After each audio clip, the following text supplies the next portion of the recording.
বিবেচনায় নয়, দলের বিবেচনায়, রাজনৈতিক বিবেচনায় কোনো বিচারপতি নিয়োগ করার দরকার নাই।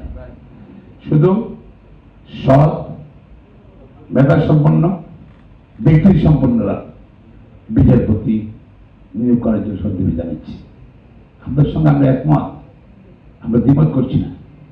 রাজনৈতিক বিচারপতি হয়ে অযোগ্য লোক বিচারপতি হয়ে যায়, সেটা দেশের স্বার্থে, বিচারকের স্বার্থে আমরা চাই না।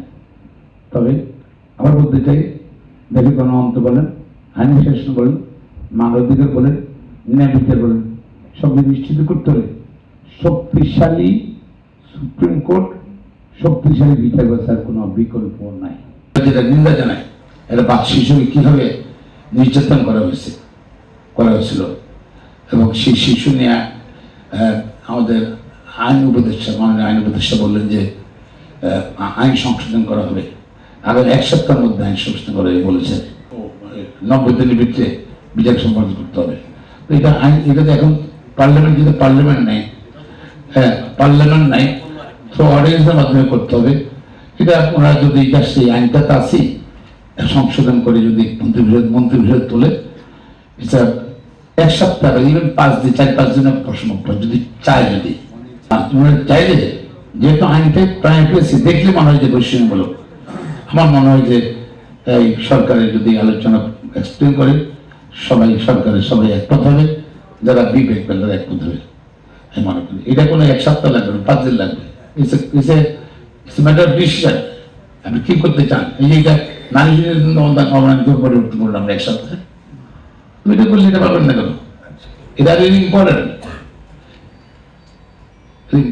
সুপ্রিম কোর্টে কিন্তু এখন কোর্টের অভাব, বিচারের অভাব, এবং ক্রিমিনাল মোশন কোর্ট বলেন, সিভিল মোশন কোর্ট বলেন, রিট মোশন কোর্ট বলেন, কিন্তু নট এনাফ। এতে কিন্তু মামলা স্থির হয়ে যাচ্ছে এবং একটা মামলা কোনো সমস্যা হিল করতে 3 সপ্তাহ 4 সপ্তাহ ওয়েট করতে হচ্ছে, এবার 6 সপ্তাহ ওয়েট করতে হচ্ছে। এতে কি হলো? এতে আপনার মানুষ ন্যায় বিচার থেকে বঞ্চিত হচ্ছে। পাশাপাশি যেহেতু মানে ডিমান্ড বেশি, এখন যে কর্মচারীদের মধ্যে কিন্তু একটু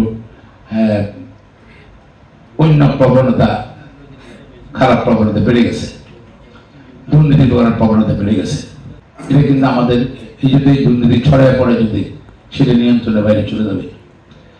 আমরা অনতি বিলম্বে সুপ্রিম আইনজীবী সমিতি অনতি বিলম্বে সুপ্রিম কোর্টের হাইকোর্ট ডিভিশনে বিচারপতি নিয়োগ করার জন্য অনুরোধ জানাচ্ছি এবং নতুবা সুষ্ঠু বিচার কার্য ব্যাহত হচ্ছে, মানুষ ন্যায় বিচার থেকে বঞ্চিত হচ্ছে।